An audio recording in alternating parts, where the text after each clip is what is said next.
As Trump pursues America first, China's Xi sees opening for primacy in Asia. President Trump's retrenchment of U.S. global leadership on issues such as free trade, climate change and multilateral alliances has opened the door for an unlikely rival to assert itself, China. Since Trump's unexpected victory in November, Chinese President Xi Jinping has moved to position his fast-developing nation as a defender of globalization, and he has accelerated Beijing's challenge to U.S. primacy in Asia. This budding shift of power dynamics has alarmed U.S. allies and partners in the region and raised the stakes as Trump prepares to welcome Xi for a two-day summit starting Thursday at his Mar-a-Lago estate in South Florida. The two are expected to discuss a wide range of issues, including North Korea's mounting nuclear threat and a lopsided trade imbalance in China's favor, in what aides called a meeting aimed at establishing a working relationship.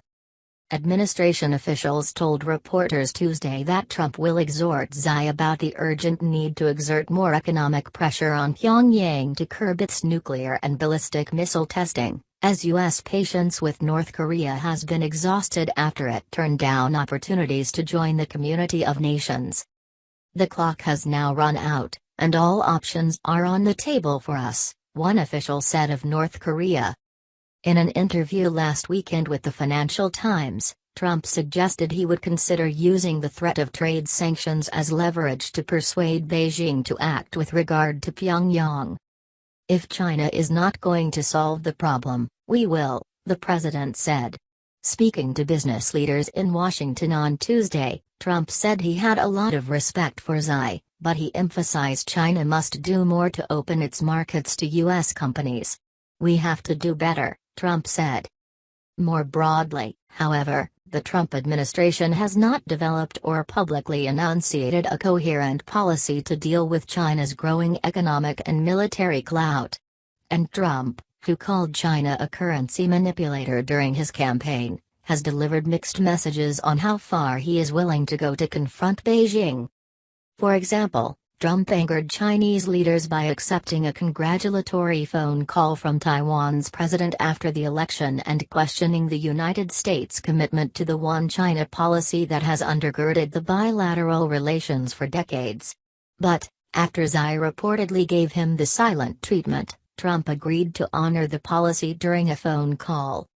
The summit comes as Trump's administration has yet to fill leadership positions across government agencies, including the State Department and Pentagon, leading foreign policy analysts to fret that the Mar-a-Lago meeting is premature. White House aides said the summit is intended as a more informal affair similar to Japanese Prime Minister Shinzo Abe's visit to Mar-a-Lago in February, although Xi, unlike Abe, will have no session with Trump at the White House. Xi also is not expected to play golf with Trump in Florida as Abe did. Rather, the two men, and their wives, will spend about 24 hours together, including a dinner Thursday and working lunch Friday, White House officials said. Since there's no China policy we can discern, the question arises, on what basis is the president going to enter this talk?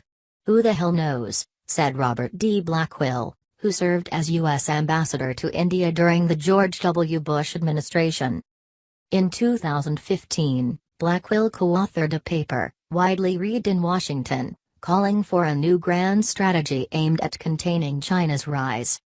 "It is very dangerous for presidents to be utterly extemporaneous in their interactions with major powers," said Blackwell, now a senior fellow at the Council on Foreign Relations. Contrast that with the Chinese. Do we think that Xi Jinping will come to the meeting with a very clear set of strategic objectives and strategies? Absolutely. Analysts said Xi, mindful of Trump's campaign rhetoric, will seek to soothe his concerns and tout increased Chinese investment in the United States, a tactic also employed by Japan's Abe. At the same time, Xi is expected to pursue his strategy of establishing China as a worthy rival to the United States in Asia. The Chinese leader, who took office in 2012, has sought buy-in from the United States for what he calls a new model of great power relations. It is Xi's concept for a system in which the two countries avoid conflict by agreeing not to meddle in each other's core interests. The Obama administration, after initially echoing the phrase, quickly reversed course as China moved to expand its influence through an Asia trade pact that excluded the United States, an infrastructure development bank for Asian nations, and provocative maritime operations in the East China Sea and South China Sea. Last month, however, Secretary of State Rex Tillerson raised eyebrows during a visit to Beijing when he appeared to endorse Xi's vision by parroting some of the language used by Chinese leaders. What they're likely to do is feed into the sense in the Trump administration that disengagement from the global system is a good thing, said Michael Auslin, an author and Asia analyst at the conservative American Enterprise Institute. He added that Xi will present Trump with a fait accompli that this is the new style of great power relations. Trump administration officials point to the president's push for greater military spending as evidence he does not intend to shy away from confrontation. During the campaign, Trump denounced China's maritime expansionism.